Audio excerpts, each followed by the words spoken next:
Good morning, good afternoon, good evening, good night. Welcome back to the GRANGE ADVENTURE. I hope you're having a fantastic day.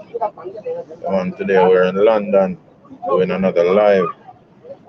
We'll be doing a riverboat cruise tour of the River Thames. See that big river there over there, sir? Yeah, that is the main river in London. We're going to be doing a tour. So as you can see, Captain just got in, and we're going to start the tour now. A lot of people are here.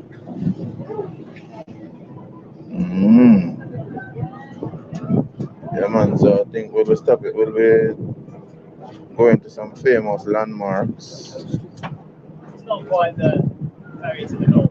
And see what's going on. So stay tuned now. Do some tour. Well, very good afternoon, ladies and gentlemen, boys and girls, and welcome on board the Sarpedon for our trip downstream. As we're just about to depart the pier, by law, we have to give some safety information. Now, it isn't meant to alarm you, it's something we have to do to comply with the Maritime and the Coast Guard Agency regulations. Up on the roof of the vessel, behind the wheelhouse, is in place for life rafts. Life rings are situated all around the vessel. There are life jackets up beneath the saloon. That is the London Eye, the famous London Eye. Throughout the cruise, we are in constant contact with all the navigation authorities. All the boats that travel up and down on the River Thames, and in the unlikely event of an emergency, we ask you to please remain calm and wait further instructions given over this public address system. That's the end of the safety information. It wasn't meant to alarm you. If it has alarmed you, if you have any questions, any problems whatsoever, please don't hesitate to pop up and speak to us.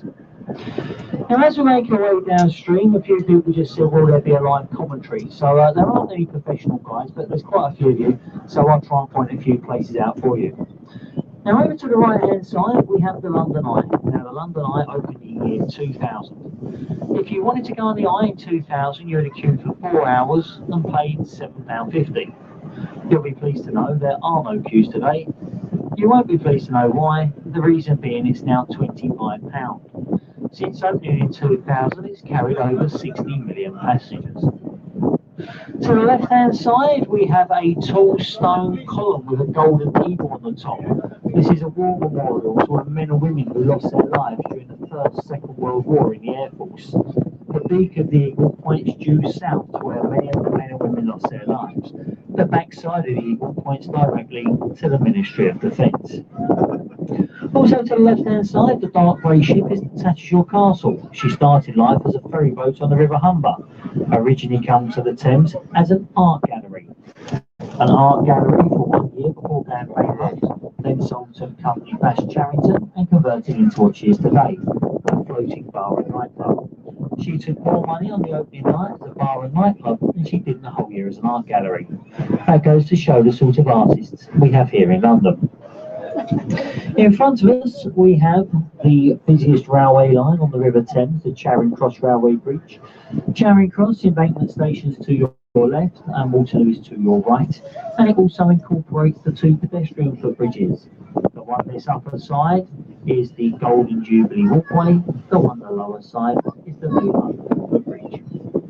Well, very shortly, folks, we're going to pass now through this bridge, and we have to make a brief stop at Embankment Pier over on the left.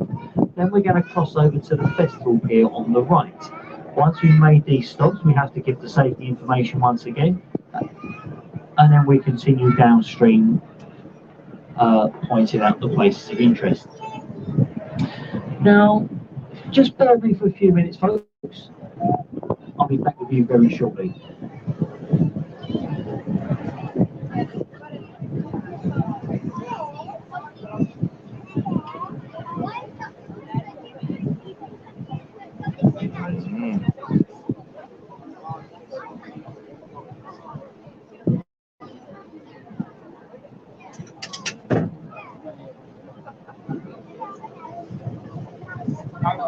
Just a quick announcement, ladies and gentlemen. If you have got children on board, can you please make sure you supervise them all times, especially the little boy downstairs playing with a rope through the window, please. It's the last thing we need wrapped around one of our propellers. Thank you.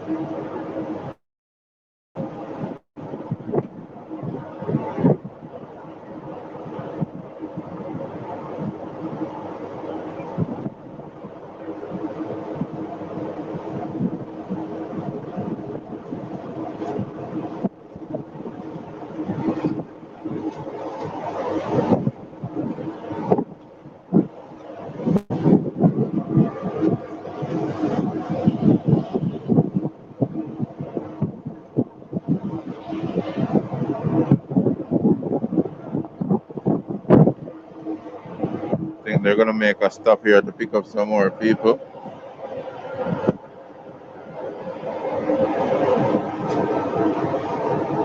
I think this is called Embankment. We just left Westminster Pier. A bleaky day in London today, you know. Bleaky, bleaky.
So the captain's quarters there.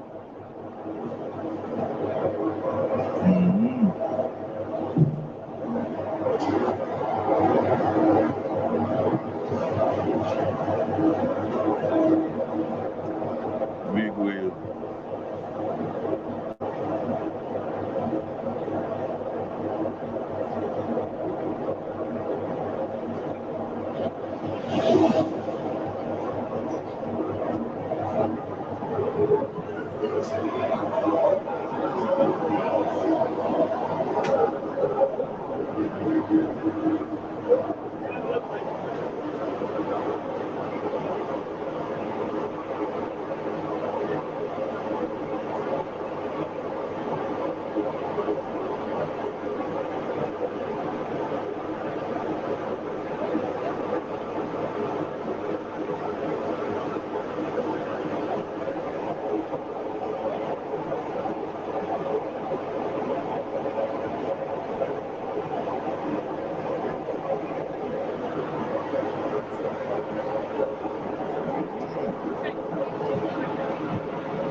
Cool today, like cool.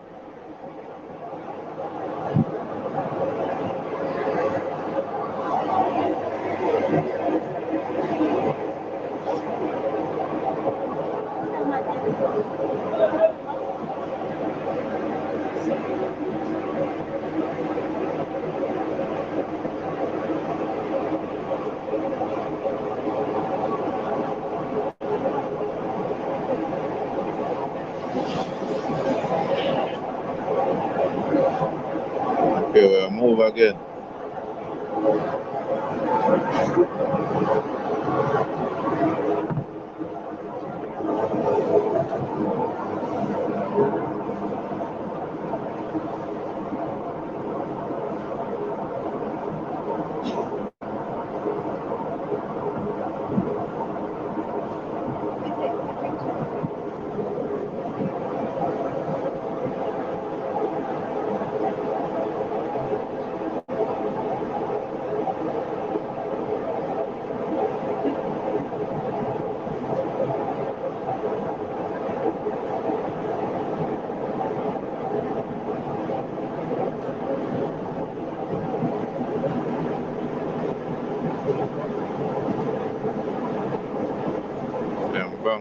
here.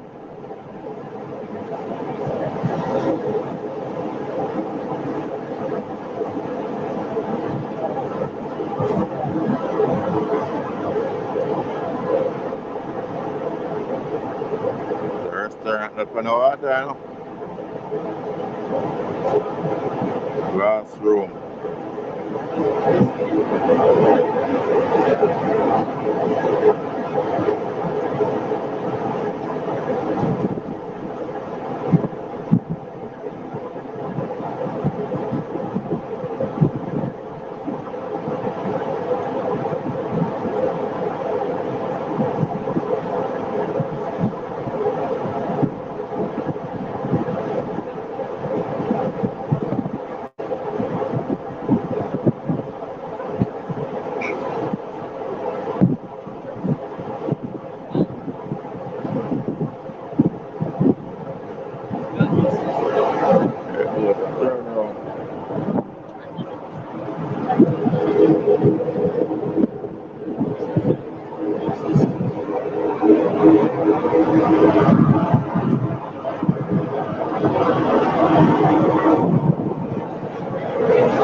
Stop yourself as well.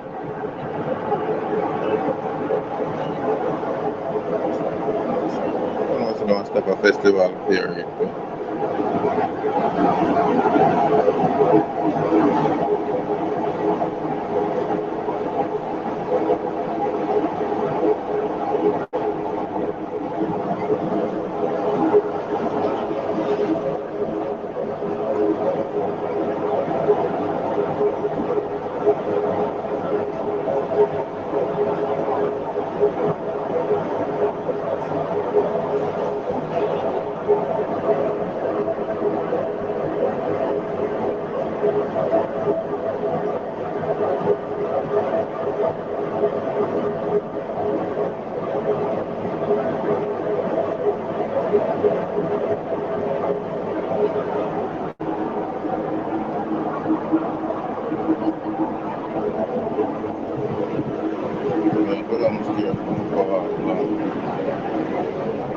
Upstairs and downstairs both too.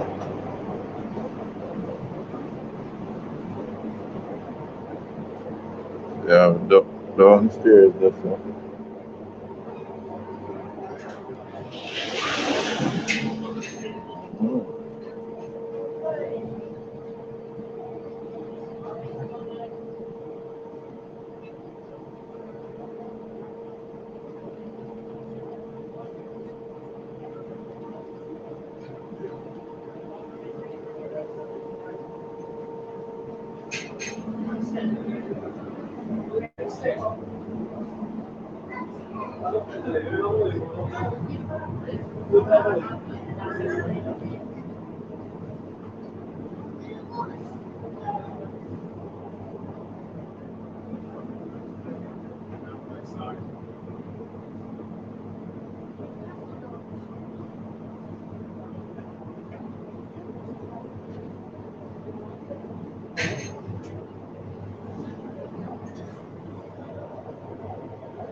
Yeah, you see how the water here look? The water here just look dangerous. It look like real cobra water.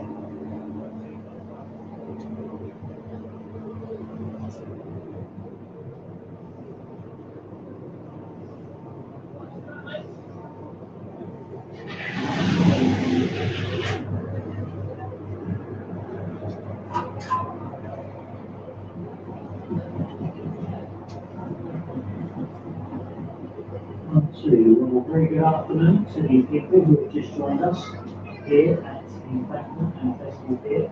For the benefit of the people who joined us, we have to give some safety information. It's not meant to alarm you, it's something we have to do as required with maritime and coastline agency regulations. A route that is simply carrying local life. Now go back upstairs.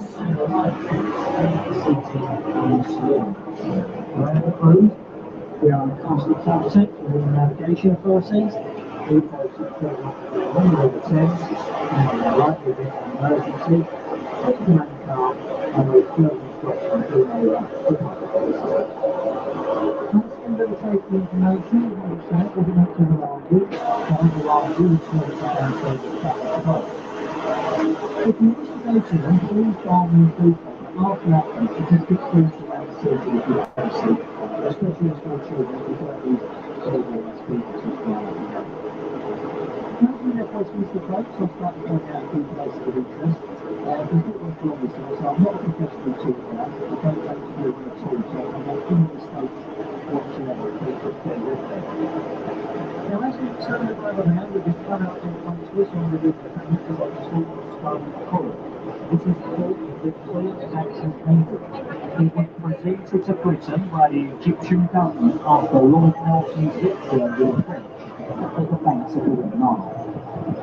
The needle itself is over 3,500 years old, and it was presented to Britain in 1877. Also to the left-hand side, the building with a green tiled roof, flying Union flag. That is the rear entrance to the world-famous Southwark Hotel. Now, the Savoy is one of the most famous, it's one of the most luxurious, and it's certainly one of the most expensive hotels anywhere in the world. The cheapest room over there is over £550 for a night. And that doesn't even include Riverside View, or overlooking the main road.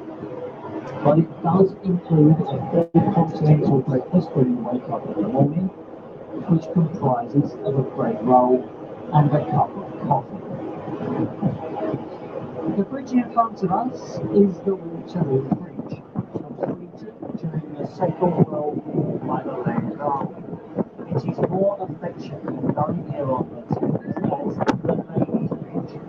This is because the Land Army at that time was actually made up of 80% female labour, all out of fighting armed forces. It is also the only bridge that on time and on budget. So I think you're all agreeing, Sam, it's a lovely job that you've done. Now, The lower bridge. and coming up on the right is a building on the right side. It is the National Theatre. This building was being voted by 7 of London's top architects. Waterloo Bridge. Prince Charles described it as looking like the fact that he was in a power station, and I think that most people would agree with it. Also to the right, that tall tower with all the windows is a Ken house, all a part of the ITV network. Over there they film a lot of Saturday night programmes, daytime television, and the studios for our local news programme, London to Bang, London Tonight. So give a big smile and a big wave, you never know, we could well be on television, as I said. To the left-hand side, there's a large white ship with a yellow funnel. This is the Wellington, a former sloop of the New Zealand Royal Navy, and it is now partly moored up as the floating livery for the Honourable Company of class master mariners. To be a master mariner, you have to have served over 25 years at sea. The late Prince Philip was the president of that club for many years. It's now been taken over by his son, Prince Charles.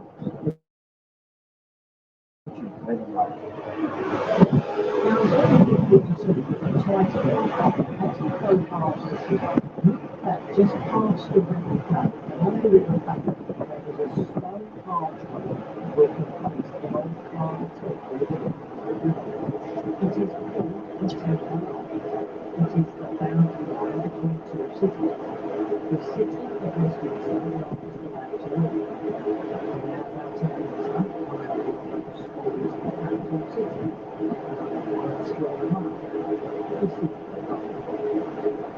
As we get through the city of London, we may notice that we travel to advertising on the face of the Thames.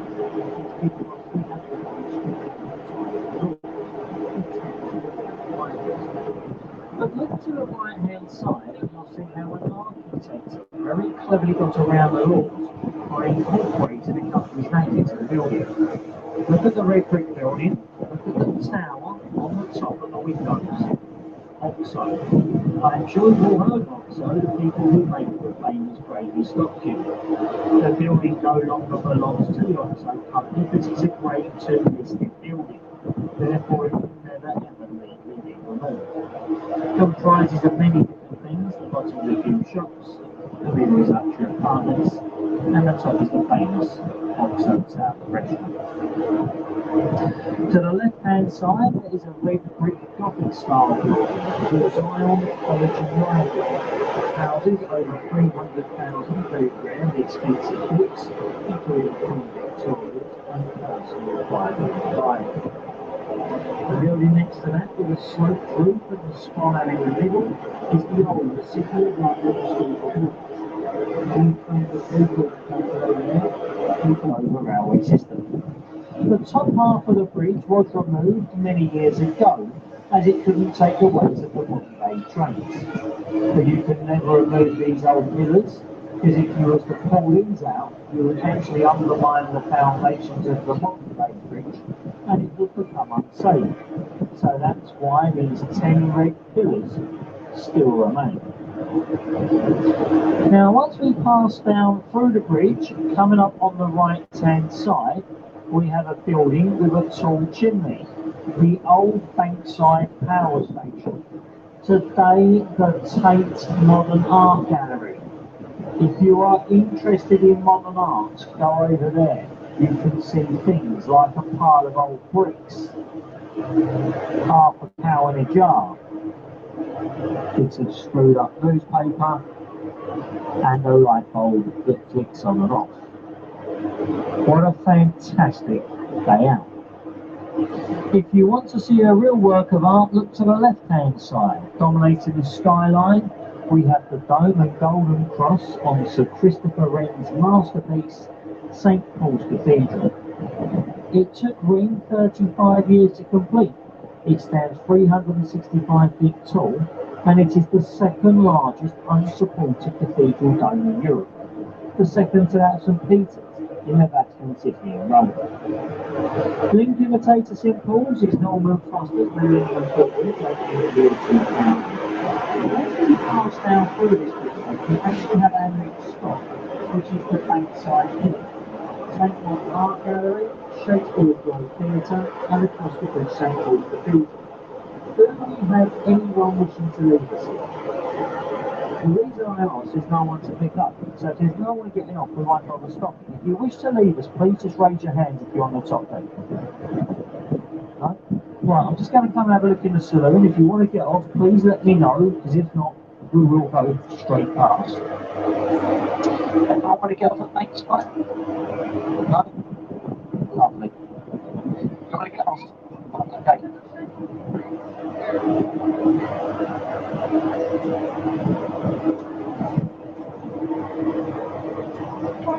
Okay, folks, we have to make this stop at Bankside just to drop a couple of people off. Just as we turn around though, on the right hand side, the white circular building with the thatched roof is the replica of the Globe Theatre. Built at the dream of an American film director called Sam Wanamaker. It's the first building in London to be built entirely out of wood since the Great Fire of London of 1666. Go over there today and see an old Shakespearean play being reenacted as it would have been done back in Shakespeare's time. There's no microphones, there's no lighting, and it is an original open-air theatre. So they warned many people book in advance. If you booked it in advance for the last few days, the chances are you would have got very wet during the performances because they don't allow umbrellas. They didn't allow umbrellas in Shakespeare's time, so if it starts raining, you can get very wet.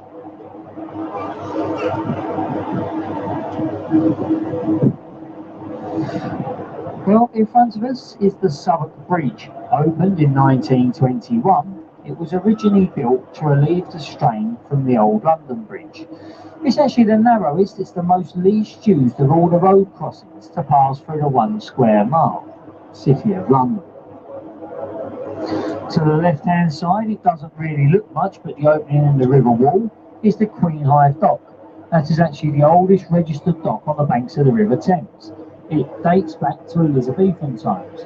It was actually over there where many of the people boarded the boats to evacuate the city during the Great Fire of London of 1666. Right folks, we're just going to turn about around now, going to Bankside Pier. So for the people leaving us, if you could please make your way to the exit.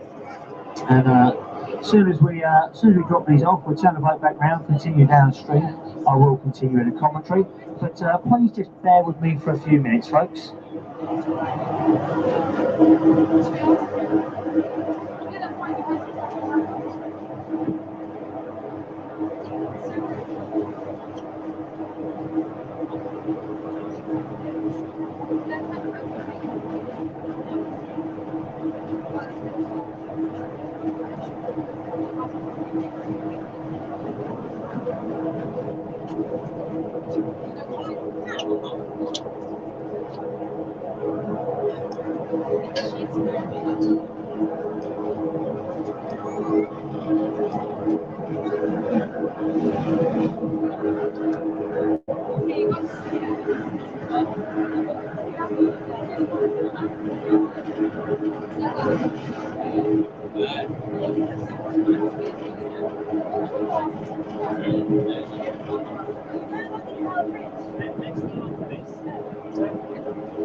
State Mother.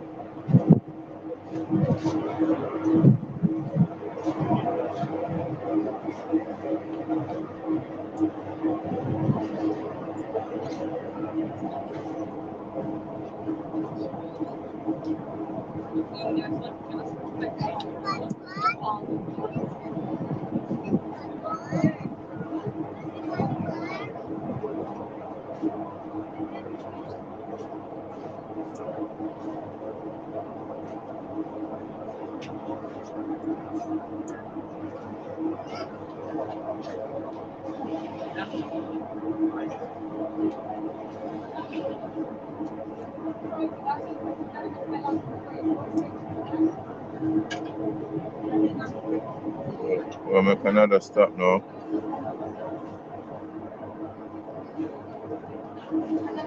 Alongside Pier.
On two, okay, ladies and gentlemen, as we turn the boat around.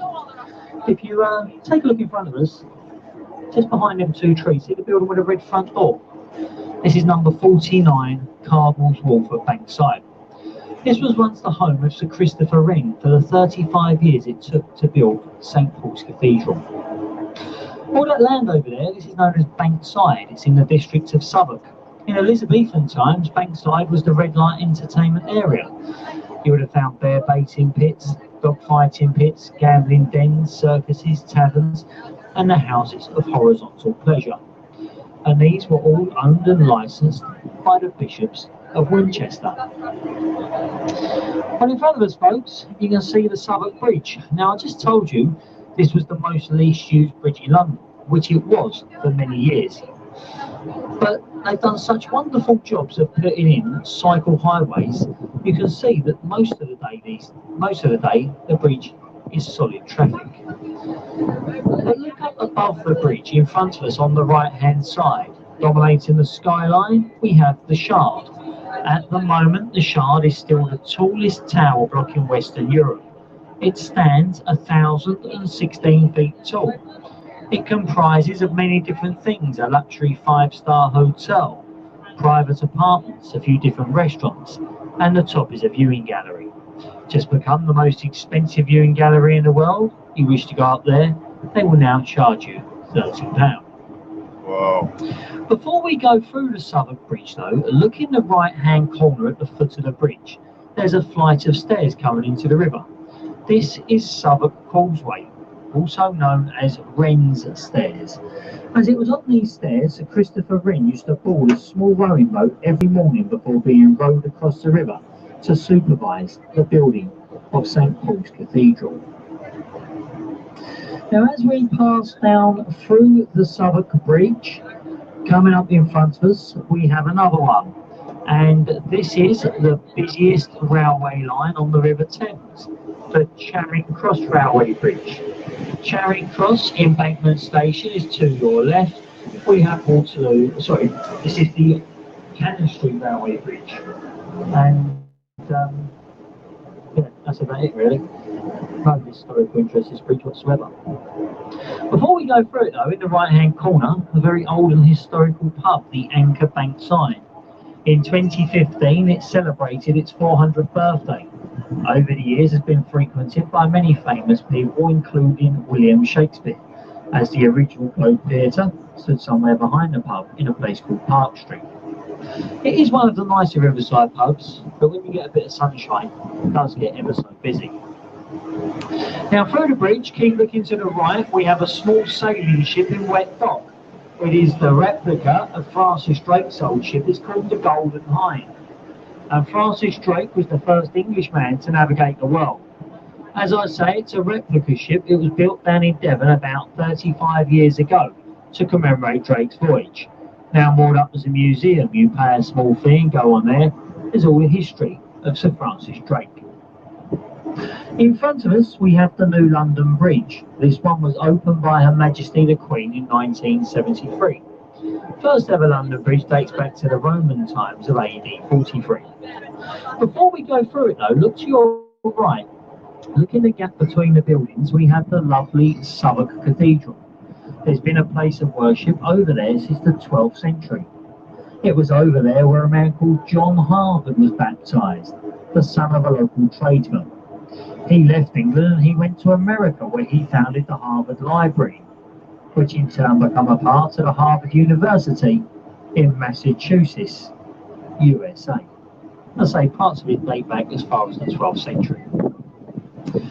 Through the bridge and to the left-hand side, between the gap of the buildings, is a tall stone column with a golden top. It's Sir Christopher Wren's monument to the Great Fire of London of 1666.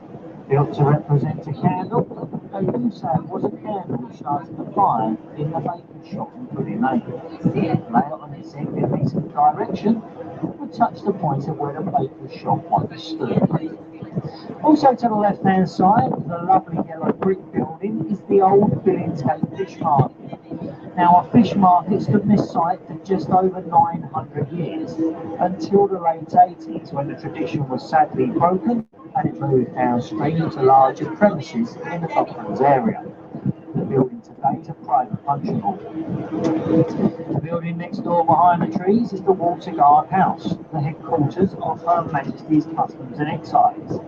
That is where they train those lovely smiling people who rip your bags apart when you get to the airport. In front of us on the right we have London's very own warship. This is the Hms Belfast. She was the largest of the light cruisers ever built for the British Royal Navy.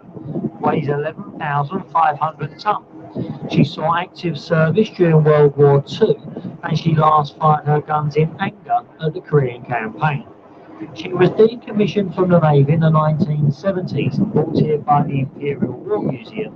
She's now permanently moored up 7 days a week as a museum ship to the public. In front of us we have the Tower Bridge. The Tower Bridge opened in 1894, a twin suspension and bascule bridge. When I say a bascule bridge, I mean the lower section of the centre arch can actually raise in 2 halves like giant drawbridges to allow larger shipping like the Belfast in and out the upper pool of London.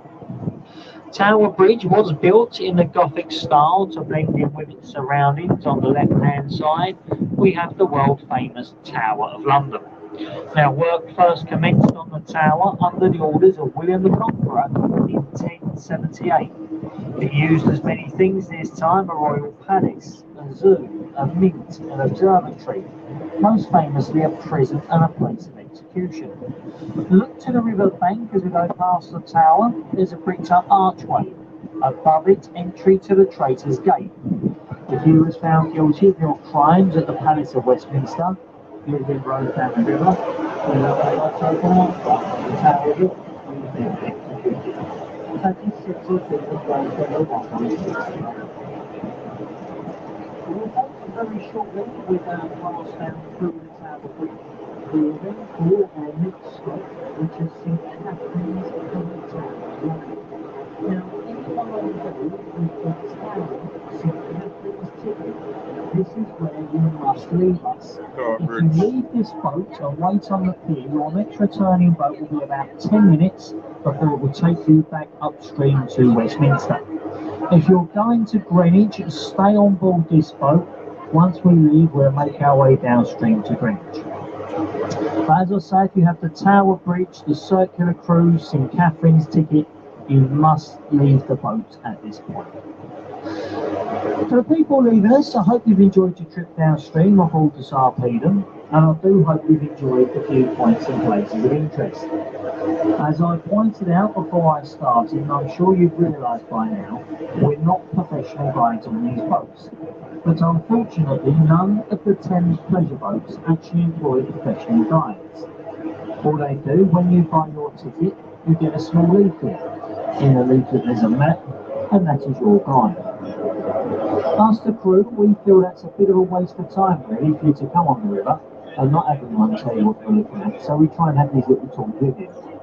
Now, we don't get paid as tour guides, and obviously we don't make a charge for this. There's a lot of people on board who probably haven't understood a word I've said. So all we do on here, we leave it up to you, the individual. If you've listened to the commentary, you've enjoyed it, and you'd like to show any appreciation for my efforts as a tour guide, you can do so as you leave the boat. By the exit will be an old champagne bucket, and this is for any appreciation that you might like to show. We feel this is the fairest way. Anything you do is given to you on your behalf at the point you get it. So if the people getting off, please take care as you step from the boat into the head. And I hope you have a lovely afternoon. For the people staying on, as soon as we leave here, we continue downstream. I will continue with the commentary. The one thing I'd like to thank you all for, that's a very kind attention. Thanks very much.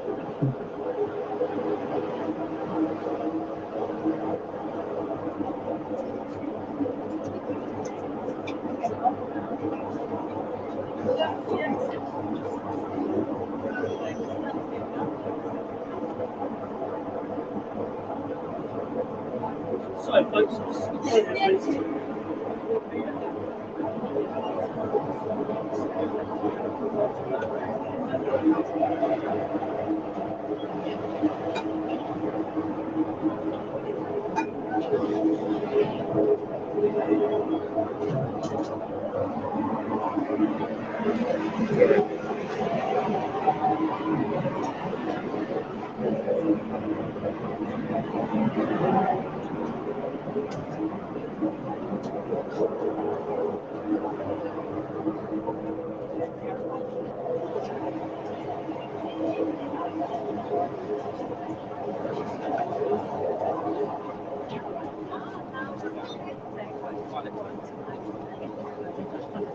A lot of people are coming on festival. We're going to continue downstream. I don't know, let's not make them. Is that the drive?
Just gonna look if there's anything up here for us to talk because people are leaving.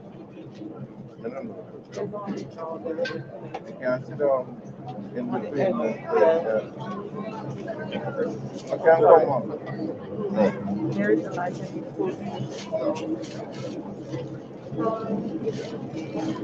Oh my God, expect the time just like getting this agitated. Wow.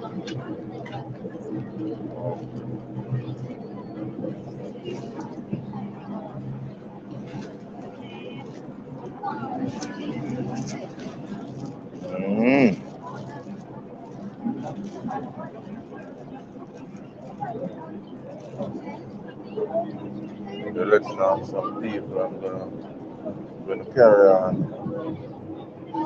down to Greenwich.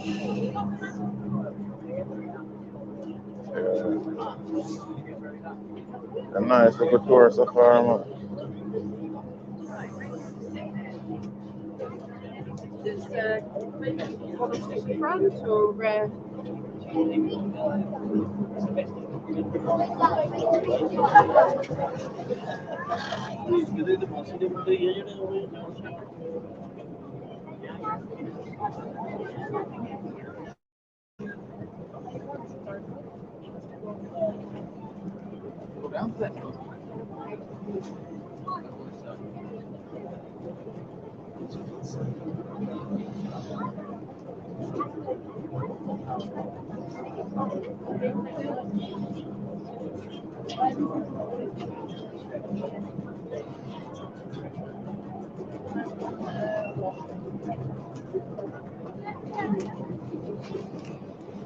Carol, come this way down here.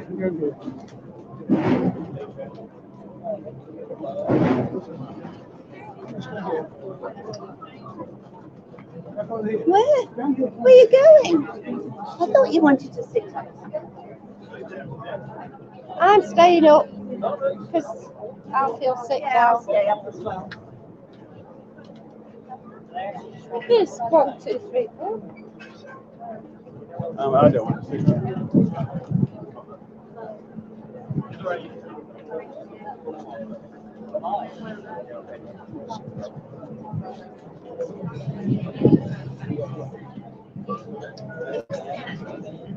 I'll stand by the side here.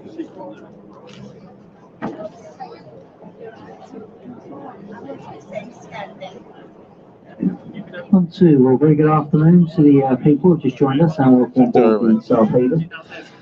For the benefit of people who joined us, just some safety information we have to give you. It isn't meant to alarm you. It's just something we have to do to comply with the Maritime and the Coast Guard Agency regulations. On the roof of the vessel, we carry inflatable life rafts. Life rings are situated all around the vessel, and the life jackets are beneath the seating in the saloon. And in the lockers clearly marked on the open top deck. As we make our way downstream, folks, I will continue pointing out the places of interest for you. If you look to the left-hand side, folks, you can see the entrance to the St. Catherine's dock. When this was a working dock, it used to specialise in housing all of our expensive cargoes. Cargoes like gold, silver, tea, ivory, wine, spices. Still specialises in expensive cargoes today, but today it's in the form of luxury yachts. It's been turned into a yachting marina. But look up above the bridge. Back in the distance, see the old warehouse with a clock face in the middle. Originally, this was a prison. St. Catherine's Dock was actually dug out by hand by Napoleonic prisoners of war. Later on, that was turned into the Ivory House. That's where they used to keep the ivory from Africa and India. And today, it's luxury apartments. So think about it, people now pay millions of pounds to live in what was once an old prison. To the right-hand side, we have Butler's Wharf. Now, these were all old general cargo warehouses. They lay derelict for many years. They were then bought by the famous designer and restaurateur called Terence Conran. He converted them all into luxury flats and apartments. In the bottom, there's some very high-end restaurants and bars.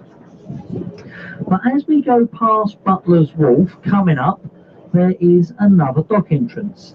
This is the entrance to the St. Saviour's Dock, and this may look familiar to a few people on board. Has anyone seen the original film of Charles Dickens' Oliver Twist? Do you remember Fagin's den of pickpocket thieves next to the muddy old river? If you look up there, as you go past, that's where all the location work was filmed for Oliver. You can see it hasn't really changed at all, because once again, they're all listed buildings, so they're virtually exactly the same as when they've done the original filming. Now, also to the right, you can see what's becoming more and more popular here on the Thames. You see these barges? It's become so expensive to live overlooking the river. People now go to places like Holland and Germany and buy these barges to live on. Now, they don't look much from the outside, but inside, some of them are absolutely state-of-the-art. And they're twice the size of some of the one-bedroom apartments. It's not a bad way to live, as long as you don't mind your front room bouncing up and down. And it does have its advantages. You get the your neighbours, you simply just cut their ropes for the night time and watch them float away. To give you an example of how pricey property is on the Thames, look to the left. See that glass block on the end with a round bit. The round bit on the top, that's the penthouse. When that was built about 12 years ago, that sold for 5.5 million. I'll be honest with you though, that's relatively cheap at today's prices. For those sort of prices, you get a lot of rich and famous living on the banks of the Thames. If you keep looking to the left, see the opening in the River Wall? Well, it's the old Wapping dock entrance. It's been filled in today, but the house on the corner is the old dockmaster's house, and that belongs to a man called Michael Crawford. Starred as the Phantom of the Opera, Frank Spencer, some others do have him. Next door is Oliver's Wharf. That was the first ever warehouse conversion to take place on the Thames. But as we go past, look down the side where it's got painted Oliver's on it, and you can see there's a pub been built on the outside. It is called the Town of Ramsgate. Now, the Town of Ramsgate used to also be used as an Admiralty court. If you was found guilty of piracy or smuggling on the River Thames, you were sentenced to a form of execution known as the Grace of Wapping. Now, Wapping is the part of land over there in East London. Now, once you was found guilty, they waited till low water, and you was led out of that pub and down that small flight of stairs. You was walked along the foreshore to the small warehouse on the end with the letter E in the middle. This is the old site of the execution dock. The Grace of Wapping, you would have been taken there at low water and chained down to the beach, left there for 36 hours, where 3 full tides would then pass over your head before you were pronounced well and truly dead. The man who started the form of execution was a man called Judge Jeffreys. Now, after sentencing the pirates, he'd get rowed across the river. He would then go to this pub just coming up on the right-hand side, the Angel of Rotherhithe. He would sit on the balcony of this pub with his invited guests, watching the tide rise up and drown the old pirates. It's said that he found this highly amusing. To the left-hand side, we have the police pier, and as we pass the police pier, there's another pub coming up. Now, the pub isn't famous, but the name on the top is Captain Kidd. Captain William Kidd was actually the last pirate to be executed back over there at Execution Dock, along with the rest of his crew, back in 1701. The charges against them were piracy, smuggling, and non-payment of government tax. If you've done that today, you wouldn't get the Grace of Wapping. You would get community service or a seat in the House of Lords. To the right-hand side, there's a church spire, the St Mary's Church, Rotherhithe. In the graveyard of that building lays remains a man called Captain Christopher Jones. Anyone ever heard of him? Any Americans on it? No? Well, keep looking to the right, see the chimney pot, Thames Tunnel Mills?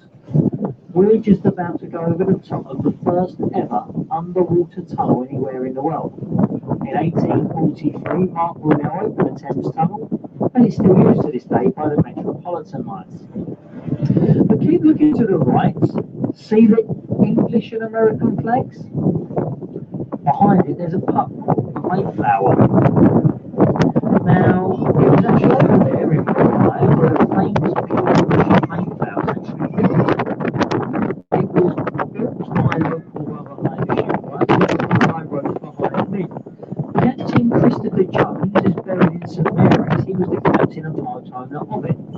It set sail from there in 1620, and it went down to the south coast of this country, where it picked up the Pilgrims, and it then headed to the country back then they called the New World.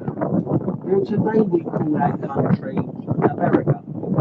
So last year was actually the 400th anniversary. There was supposed to be a great big procession, and there was going to be a couple of boats which were going to go and try and recreate the voyage, but due to the pandemic, unfortunately, it had to be cancelled. Now, over to the left-hand side, there is a small white painted building. This is the Prospect of Whitby. This is the oldest registered pub on the banks of the River Thames. It dates back to 1520. It was built and opened in Henry VIII. I think that's 100 years before the Mayflower was itself.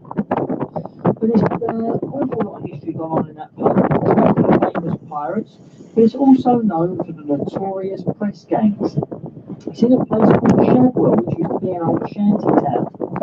What would happen? The press gangs would hang outside a pub like that, waiting for a young man to come out after having one too many, and they would then cosh him over the back of the head. When he wakes up, when he comes round, he's aboard the ship, he's on his way out to sea, as he has just been press ganged into the Royal Navy. Nobody wanted to join the Royal Navy back then.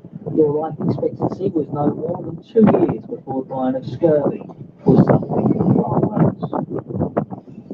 But if you keep looking to the left, look above the trees, there's another church spire. This is the St. Paul's Church in Shadwell. And it was over there where a lady called Jane Randall was baptised. Now, Jane Randall, she set sail on the Mayflower. In America, she met a man called Mr. Jefferson. They got married, their first child, they called him Thomas. And Thomas Jefferson became the third ever president of the United States of America, and the first one to have 2 terms. That's the area his mother was from, and that's the church he baptised him. Also to the left-hand side, that red brick monstrosity. Now, I know it looks like it's been designed by a 5-year-old with his Lego bricks, but it's purposely been designed in this way. There's over 480 apartments over there. Every single one of them gets a riverside view. Obviously, the more views of the river, the more valuable the property. It's been built on a part of land they call the Free Trade Wharf.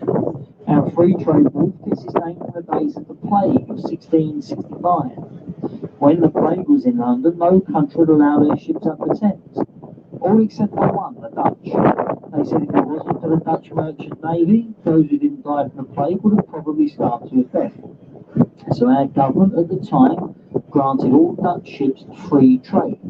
They didn't have to pay any in and out port taxes. It was all completely exempt. And they'd also say that's where you get the old-fashioned sound of Dutch courage. Now, also coming up on the left-hand side, there is an opening in the river wall. Just before the opening, the red brick building on the corner is another pub. The narrowing limehouse is one of Gordon Ramsay's gastro pubs. For those of you who don't know the difference between a gastro pub and a normal pub, it's quite simple, really. It's about another 3.5 quid a pint. But as we go past the entrance, the bridge on the top says Limehouse Marina. This was always known as the Regent's Dock, or the Regent's Canal Dock. Look above the bridge, see that tall glass building? Just before it, there's a concrete pillar with a red statue on the top. Well, that's where the Regent's Dock ends, and that is where the Regent's Canal actually starts. Once you join the Regent's Canal, you join nearly 300 miles of canal system. You can actually get in a small narrowboat, and you can navigate up to places like Birmingham and Manchester. We dug them canals out by hand nearly 400 years ago to bring cargoes up and down from the north of England. And then someone invented the train, and we pretty much forgot where they were.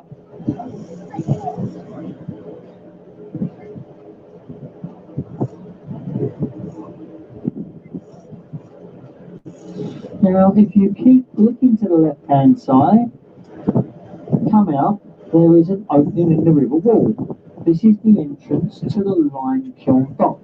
Now, it's actually up the end of there where they had the lime kiln. It's basically where they made the bricks to rebuild London after the Great Fire of London of 1666. It was Charles II on the phone at the time, and after the Great Fire, he said London may no longer be built by timber, it must all be built by brick and stone. And that's where a lot of the brickwork come from, to rebuild the city. Well, talking of building work, keep looking to the left. See all these tall tower blocks? It's hard to imagine it was only just over 30 years ago that one of these buildings existed. This was all the old site of the London docks. And in the London docks, there was a wharf where the ships come over from the Canary Islands. The Fred Olsen shipping line used to bring us cargoes of fruit to the Canary Wharf. Well, over the years, the docks closed down, and all the land was bought up by 2 Canadian brothers called the Wrightman brothers, and they have now turned this into the new financial heart of Europe. See the building with a pointed roof and a flashing light on the top? That's the Canada Tower. For many years, that was the tallest tower block in Great Britain. But as you can see, it's getting dwarfed now and it will be even more so. They reckon by 2030 there'll be at least another 10 to 15 tower blocks over there. They say once completed it will actually look more like the Manhattan area of New York. See the building with a sloped side and all the round windows? That's called Cascades. The architect who designed that said, I'm going to design a building which will represent a sailing ship under full sail. Now, if there's anyone on board who thinks that looks anything like a sailing ship under full sail, I think you're probably on the same medication he was when he designed it. As we pass it, you can see the tower blocks already going up. And you'll be amazed how quick these tower blocks go up. They can go up at a rate of just over 2 stories a week. It's incredible. They build the concrete lift shaft in the middle and then build around the outside. See that tallest one just behind Cascades? Just before down, that was us. We come back, that one's completed, and they've already got another 2 going up. I say it's incredible. Well, folks, if you take a look around us now, there's not really a great deal to talk about for the next 5 minutes or so. So until we get round the next bend and start approaching Greenwich, I'll just give your ears a little rest, give my voice a little rest. Now, just one more thing before I finish the commentary up for a little while, and that's actually about the commentary itself. As I sit back in the town, I'm sure you've realised we're not professional guides on these boats, but unfortunately none of the Thames pleasure boats actually employ professional guides. All they do, when you buy your ticket, you get a little leaflet. In the leaflet there's a map, and that is your guide. Us, the crew, we feel that's a bit of a waste of time really for you to come on the river and not have anyone tell you what you're looking at, so we try and have these little talks with you. Now, we don't get paid as guides, and obviously we don't make a charge for this. A lot of people on board probably haven't understood a word I've said. So all we do on here, we leave up to you, the individual. If you've listened to the commentary, you've enjoyed it, and you'd like to show any appreciation for my efforts as a tour guide, I'll save a bit of time when we get to Greenwich. What I'll do, I'll very shortly come and pass among you in the old traditional manner with the old champagne bucket. And this is for any appreciation that you might like to show. We feel this is the fairest way. Anything you give is given completely freely on your behalf, as the commentary has been given on mine. If anyone has any questions, I'll come and pass amongst you. Please fire away. I will do my best to answer them. But all that's left for me to do now is thank you all very much for your very kind attention during the commentary so far. Thanks very much indeed. Thank you.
Yo, Uber even have boat cruise, you know. Oh, Uber moves up.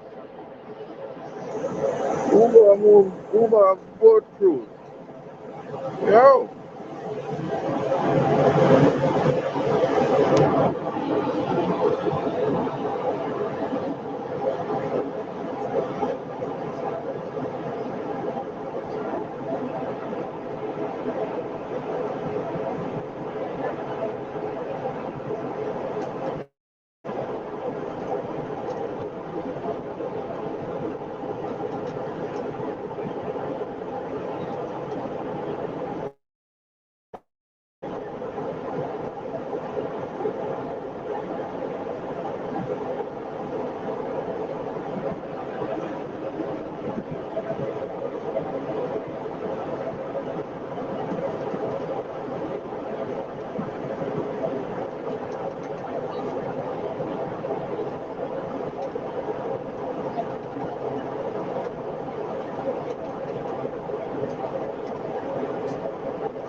Alright people, so I'm gonna close it right there now.